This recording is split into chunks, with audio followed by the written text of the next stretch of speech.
Take off MH YouTube চেনেলৰ আৰু এটা নতুন ভিডিঅ'ত আপোনাক স্বাগতম জনাইছোঁ। মই বহুত দিন ধৰি অৰুণোদয় আঁচনিৰ ওপৰত কোনো ধৰণৰ আপডেট আপোনালোকক মই দিব পৰা নাই, কাৰণ মই সৰু এটা প্ৰব্লেমত আছিলোঁ, সেইকাৰণে দিব পৰা নাই ভিডিঅ'। তো আজিৰ এই ভিডিঅ'ত মই আপোনালোকৰ পৰা জানিব বিচাৰিম যে এই মাহৰ টকা আপোনালোকে পাইছে নে নাই, অৰুণোদয় আঁচনিৰ টকা।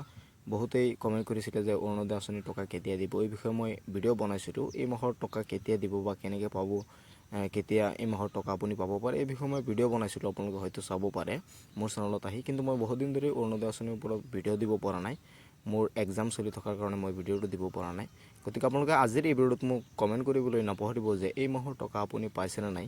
আৰু যিসকলে টকা নেকি পোৱা নাই, বহুত মহিলা এনেকুৱা আছে যে টকা পোৱা নাই, সেইসকলক মই ক'ম আপোনালোকে বেংক একাউণ্ট চেক কৰিব। যদি আগৰ মাহত টকা পাইছিলে, এই মাহত পোৱা নাই, তেনেহ'লে বেংক একাউণ্ট চেক কৰিব। বহুত মহিলাৰ এনেকুৱা হৈ আছে যে তেওঁলোকৰ মোবাইলত মেছেজ অহা নাই, কিন্তু বেংক চেক কৰাৰ পাছত তেওঁলোকে গম পাইছে যে তেওঁলোকৰ টকা বেংক একাউণ্টত সোমাই আছে। গতিকে আপুনি বেংক একাউণ্টটো চেক কৰি চাব। তথাপিও যদি আপুনি পোৱা নাই, তথাপিও টেনশ্যন কৰিব নালাগে।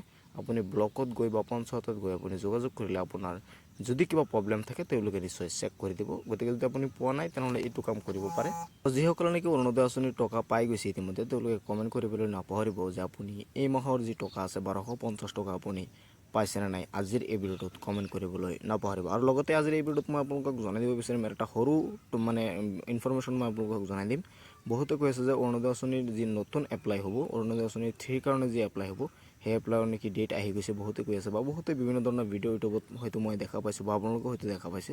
তো এই বিষয়টোক মই আপোনালোকক স্পষ্টৰূপে ক্লিয়াৰ কৰি দিব বিচাৰোঁ। চৰকাৰৰ তৰফৰ পৰা এতিয়ালৈকে কোনো ধৰণৰ নটিফিকেশ্যন বা অফিচিয়েল খবৰ তেওঁলোকে দিয়া নাই যে অৰুণোদয় আঁচনিৰ 3 কাৰণে এপ্লাই চলিব বা অৰুণোদয় আঁচনিৰ 3 কাৰণে এপ্লাই কেতিয়াৰ পৰা হ'ব বা কেনেকৈ কৰিব লাগিব। চৰকাৰৰ তৰফৰ পৰা অফিচিয়েলি এনেকুৱা ধৰণৰ খবৰ এতিয়ালৈকে ৰিলিজ হোৱা নাই। গতিকে আজিৰ এই ভিডিঅ'ত মই আপোনালোকক ৰিয়েল আপডেটটো দি দিছোঁ, কাৰণ যিহেতু মই এইটো চেনেলত সদায় ৰিয়েল ভিডিঅ' বনাওঁ। গতিকে মই আপোনালোকক জনাই দিছোঁ যে অৰুণোদয় আঁচনিৰ 3 কাৰণে বা নতুন অৰুণোদয় আঁচনিৰ কাৰণে এতিয়ালৈকে চৰকাৰৰ তৰফৰ পৰা কোনো ধৰণৰ অফিচিয়েল খবৰ তেওঁলোকে ৰিলিজ কৰা নাই বা চৰকাৰে কোৱা নাই যে অৰুণোদয় আঁচনিৰ কাৰণে নতুনকৈ এপ্লাই হৈ আছে। তো আজিৰ এই ভিডিঅ'টো এইখিনি আছিল। মই বহুত দিন ধৰি ভিডিঅ' দিব পৰা নাছিলোঁ যিহেতু, গতিকে আজিৰ এটা ভিডিঅ' বনাই মই আপোনালোকৰ পৰা জানিব বিচাৰিম যে অৰুণোদয় আঁচনিৰ টকা এই মাহত আপোনালোকে পাইছেনে নাই। তো এইটো আছিল আজিৰ ভিডিঅ'টোৰ টপিক। ভিডিঅ'টো চাই কেনেকুৱা লাগিলে এটা কমেণ্টছ কৰিব। চাই থাকিব আপোনালোকৰ আপোন চেনেল টেক অফ MH।